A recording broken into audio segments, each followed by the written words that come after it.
Hello there, it's Jay here from Jay's Vintage Junk, and you haven't guessed by the title already, we've got another car boots pickups video. I took a trip to Smithfield this late in the morning, early afternoon. I think I got there about 12 o'clock-ish. And I actually didn't spend a lot of money. I've got a few bits to play about with and bits to show you, but I didn't actually spend a lot of money. In fact, the first items are all I spent. Everything else I got for free, which was quite nice. But anyway, got a couple of vintage computer items first. First thing, something I've not seen on a car boot sale for an ever such a long time. Nothing special really, but we've got a Amstrad 3-inch double-sided disc. And I think it's a new one. Certainly got nothing written on the label. It looks in really nice condition with its box. We slide the shutter back and actually have a look at the media inside. I can't see any signs of any fungus or any degradation on there. In fact, it looks really nice. So I haven't got a clue if there's anything on it at all, but these are really hard to get now. People want quite a chunk for them when they come up on eBay. And I do use them occasionally. I've got a couple of computers. I've got Amstrad 6128, which uses a 3-inch discs. I've got a Spectrum Plus 3 that uses these 3-inch discs, and I've got a rather modified Amstrad PCW, which also uses these discs. And I do kind of like keeping a few systems with original discs. So just spare discs like this are always handy. Oh, I've got a Tatung Einstein kicking about, which I need to dig out and repair. That also uses 3-inch discs. So it's just a handy, spare disc to have. Anyway, I picked that up along with the next item. That's that. Now again, this is something else that you don't see that often on a car boot sale anymore. I mean, you see hard drives all the time, but we've actually got a reasonably vintage 1990s IDE hard drive. This is a you zoomed in a little bit. There we go. We can see it's a Seagate Medalist. Now, I don't think they're the most reliable of hard drives, but it's a 545 megabyte IDE hard drive, and these things are getting hard to find nowadays. I won't be testing it in this video, but I do have a pile of hard drives that I've collected over the last couple of years, either at car boot sales or swap meets and things like that. And I am going to do a video on spinning up some of those hard drives and seeing what works, what doesn't work, what's on them, because I haven't got a clue if there's anything on them or anything interesting on them at all. So yeah, that's going to be another one for the pile. But anyway, I paid, and this is all that I bought today, I paid £2 for the hard drive and the floppy disk, so I didn't think that was bad. Like I said, these are getting hard to get nowadays, and these are getting pretty pricey on eBay. I will I'll dig one of my computers out. They're all in storage at the moment, but I'll dig one of my computers out that uses the 3-inch discs, and we can see if we can read that anyway. Right, we'll get on to the best part, which is the free stuff that let me get you zoomed out a little bit, is the free stuff that I got. Because one of my favourite stalls there that I always go and visit didn't really have much on that I was interested in at first, but I went back round again right at the end just before I was about to leave, and he suddenly shouted, "Everything on the middle stalls is free, just come and take it." Now, whenever anyone says that, you have to go and just have a little look, see if there's anything that you might, find a use for if it's free. Anyway, first thing I picked up, packet of seeds. If people know, if they watch my channel, I do my own gardening. I rather enjoy growing vegetables and whatnot during the summer. And we've got a pack of parsley and a pack of lettuce seeds. That was just lying on the table in the free to take pile, so I took it. I think this has come, yeah, it's come with a BBC Gardener's World magazine, but 2-pack worth £4.30, perhaps about £2, I suppose, when I've bought, you know, packs of seeds like this. But we have got mixed salad ball, which is the lettuce that I normally grow, so I grabbed them for that. And I was expecting them, you know, to be a few years old, in which case they don't always necessarily germinate. But when I actually checked on the back, they're actually in date. These are good till 2025. So these are, you know, from a current magazine. So that was quite nifty, you know. Free seeds, like I say, it saves me buying some. Right. Now the next thing, this is something a little bit interesting. Something that I saw when I was first walking around, but I didn't like necessarily pick it up or anything, and actually I didn't realise what it was. What's this?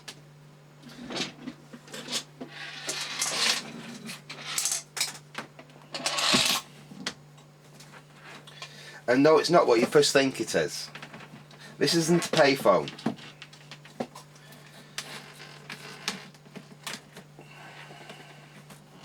What this is, it's quite cool actually. This is a taxi phone. These would be in like supermarkets and pubs and places like this. And you'd pick the receiver up and it would dial the local taxi rank and you could book your taxi. If I'm right, I'm not 100% familiar with these things. But if I'm right, basically what this is it's a mobile phone. Hence the aerial on the top. And essentially what it will have, if I am right about this, the earlier ones were wired to, you know, with a BT socket and stuff, but this doesn't seem to have any form of BT cable on it. It just has this aerial on top, so I think this is based on mobile phone technology. And I think there'll just be a SIM card inside this. What I'm actually wondering is if I was to put my own SIM card in it and get rid of the lock, because most of these, the keys are actually locked on them, so when you pick the receiver up it just auto dials the taxi rank. But you can set them up differently, you know, you can set them up so you can actually, you know, dial a number on the actual keypad. I'm just wondering whether I could actually get it to work as a phone. So it's basically a fixed mobile phone, just as a mess about, if nothing else. It would make a really cool thing to tear down. It would make a really cool tear down video. But yeah, that was in the free pile. So actually at first I thought it was a payphone. Again, the type that you would find in a pub or something like that, especially considering it's got a rattle to it. I thought, oh, it's a payphone, and it sounds like someone's left some coins in it. But no, it's not. I think those are washers inside it, because obviously this thing's been mounted to a wall. It is actually locked, so you do need a key to actually get access inside it, which I don't have, so I'll have to drill that lock out to actually get inside it. I think someone, you know, it's just been forced off a wall whenever they were in decommissioning a building or something. I'm guessing by that sticker it's come through an auction house or something like that. That looks pretty much like an auction sticker. I guess it, you know, perhaps a building that's being repossessed, a building that's being cleared or something like that it's come from. But yeah, cool item just to tear apart really, especially for free. Like I say, it's not an item that I would have, I suppose if it had been £1 or something I might have been tempted to buy it, but it's not something I would have spent money on. But for free, you know, it's a cool tear down item. So anyway, that's the second thing I got from the free pile, and we will get that out of the way and we'll get on to the final item. And now this is something I've not even really looked through myself properly, but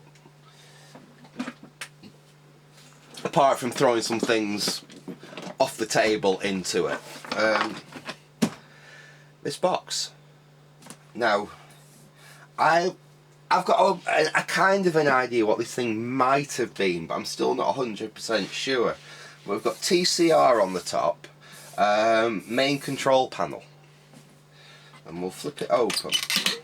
Oh, and the other thing, if you look on the side here, we've got inputs, 20 volts, 5 amps. We've got A, B, and line. Then on this side we've got an auxiliary, then we've got 1, 4, 3, 2, A and B, and then like I said an auxiliary on the end there. These seem to be 2 pin, I think they're 2 amp or 5 amp sockets, they're tiny little things. Very old.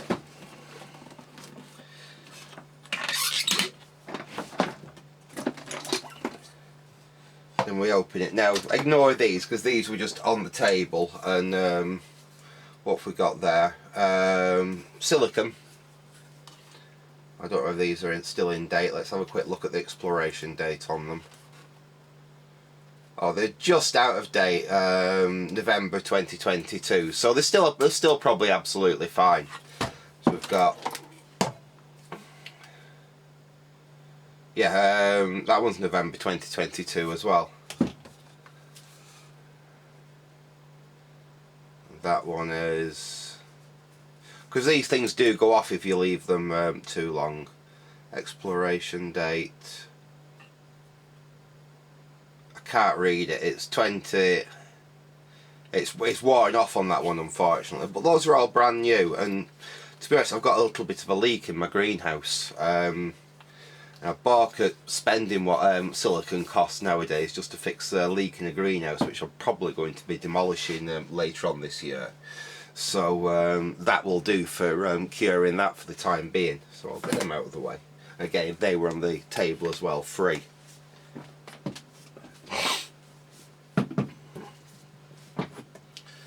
And we've got this box with all its contents, and I have not yet actually gone through this, so I thought that's what we would do in this video.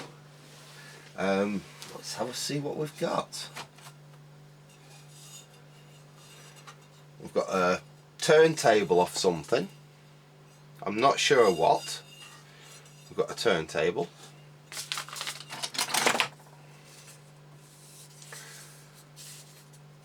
a school ruler.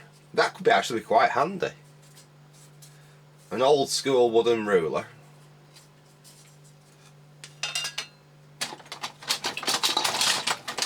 I know what these are, and we've got a set. These are drawer runners. Basically, I can't remember how. I spent ages getting these to go together before now, but essentially these are drawer runners. So you have a set of them, and your drawers run out of them. I actually used 2 on that console that I built out of that old electron microscope computer. So yeah, I've got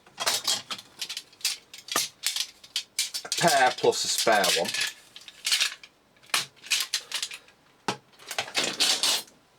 Right, now there's some more. That's a piece of bitumen.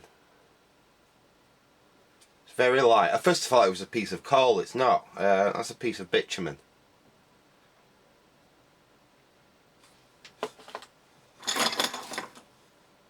Got some drawer handles. 2, 3, 4. These are handy actually. 5. And one missing one of its screws, but we've got 6 there. Those are actually quite handy. Those are actually, you know, worth a couple of quid. I've got a few pounds worth of door hat. Actually, they're quite a heavy duty one as well. I'll certainly be able to make use of them.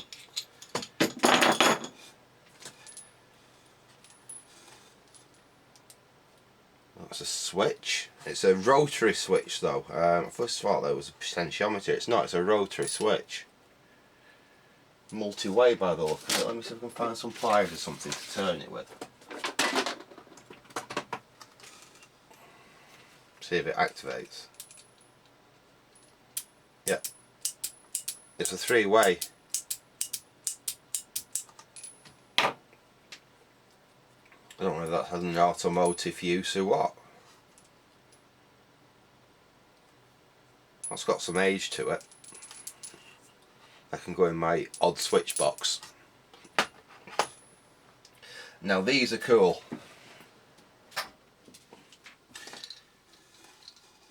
That is a double light socket. So that will go into your bayonet light fitting like that and give you two light fittings. And what people used these for was you plug that in, you plug your light bulb in there, and then you plug your appliance into the other side, back when you didn't have many actual main sockets. They're absolutely lethal, really, because people used to use these and run their iron off the lighting circuit, things like that, back in like the 30s and 40s. I'm sure there's many house fires created by devices like this, but I do have a box of them. I love collecting old electronic things like this, back, probably being that I used to be an electrician. Yeah, that's kind of cool, and it's a nice Mockel Bakelite one that'd actually clean up really nicely. And then we've got, there's one of those little sockets which would actually go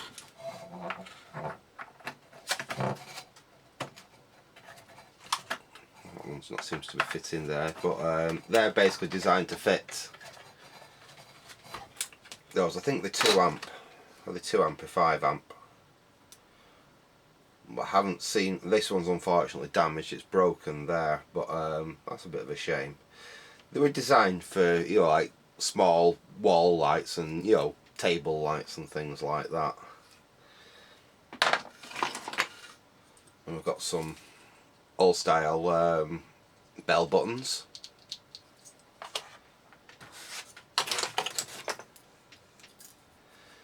Another old style call button or bell button. Oops. Some really cool terminals, loudspeaker terminals. Those are probably 1930s, 1940s. No, I think those are probably 1930s. Those are off vintage, valve radios. We've got a loudspeaker one there, and we've got a grid one there for the grid bias battery.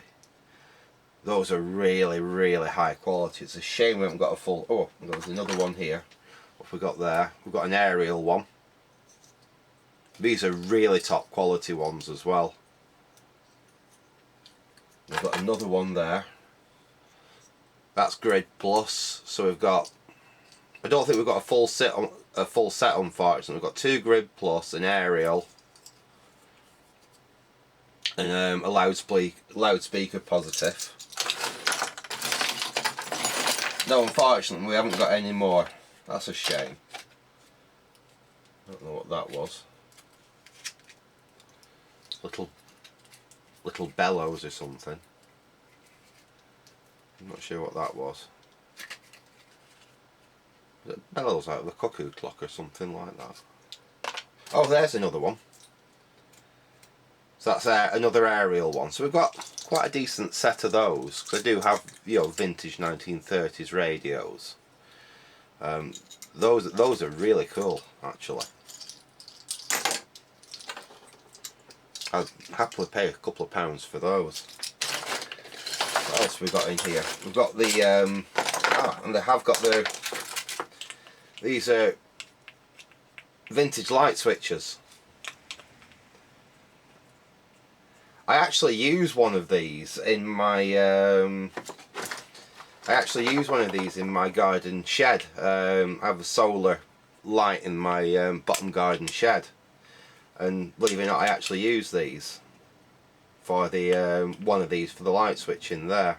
Because I mean, they're fine for low voltages. I just wouldn't like to really run mains on them nowadays. I suppose actually technically they'd probably be fine actually, but the covers don't seem to fit for some. Oh, that one does. There we go. That's how they go together. They're missing the screws. Oh, Yeah, they're missing the screws unless they could be in some of all these screws we've got in the bottom of this box, but I can find some screws for them. But those are quite cool. I'll just have to get that to fit that one. I'll have to just sand it out slightly, and it should actually fit. I think that one should be okay from there. The other one certainly does fit together, that one. What else have we got in here? I think we're getting to the end. Some old razor blades, they can go straight in the bin. Crop clip, again, handy things. Actually, there's one of them messes off one of my car chargers, so that'll do for repairing that. Control knob. The picture isn't a pair of them because they'd be perfect for that dance set that I'm working on. But I have a big box of old control knobs, so that can go in there, and it might actually, you know, save a radio that's missing one, or I might even have a match one for it, so I've got a matched pair. So things like that are always handy to get. I think that's pretty much it. Apart from that, we've got I think that's like a tape recorder or something like that. An old relay, or an old switch. Yeah. I think it would be activated by a solenoid, like a solenoid activated switch or something.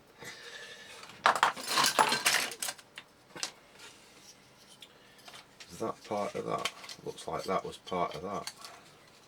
I want a clue what that was. Oh, hang on, there's another part. So I don't know what those were part of, but again, some dross. Bulldog clip, always handy again. But what was the box used for? We have all these sockets mounted, and they have got bits of wire which has been cut off. So I'm guessing there was something mounted in here, perhaps with a switch panel on it. Perhaps these are switches off it, I don't know. Where we had 20 volts DC going in on one side, and obviously you could switch various things on this side. Was it some kind of primitive, you know, speaker switching system? I really don't know. Was it perhaps used for pyrotechnics? I could understand, you know, 20 volt DC in, various outputs here, a big switch panel that you could switch for switching pyrotechnics. As some of the early pyro desks I used to use were basically no more than that. Yeah, very interesting, and like I said, free. So I spent a total of £2 today. Obviously we'll have to clear out all the dross out of the bottom of here, but I've certainly got a few pounds worth of, you know, some of these little vintage items, because these are getting, you know, pricey to buy nowadays. And the box itself, actually, this is the reason I grabbed it, apart from I wanted something to put those tubes of silicone in to carry them. These boxes are great for when I'm sorting through valves, for you know, storing all my sorted and tested valves in. You know, because you can just basically stack them all up like that. You label the box up, open it up, and you've got all your valves there, all ready to use. So that's what I'm basically going to do. I'll tidy this box up a little bit, and I'll use it for valve storage. And these, I might clean some of these up, and they can go in my collection of vintage switches and whatnot. Like I said, 'cause I do have a small collection of vintage switches and sockets and light fittings and things like that. Because I do have an interest in them. That might even make a really cool bell push. I think that might actually be a maid's call button rather than an actual bell push, or out of a hotel or something like that to call, you know, call service. I don't actually think that is a bell push, but it's still, like I said, nice little Bakelite item. That exactly the same. That just says SEL on it. Just a very simple little bell push button. Anyway, I'm going to leave it there for now. I hope you enjoyed this little look at the bits of junk that I picked up for free. And like I said, you'll see that hard drive coming up. I should really do it sooner rather than later, because I do need to go through those hard drives and I need a couple of working hard drives to go in some systems I've got, so it would be nice to go through those and actually see what works and what doesn't work there. So that should hopefully be coming up reasonably soon. So like I said, I'm going to leave it there for now. I hope you enjoyed this. Now we'll say thanks for watching and goodbye.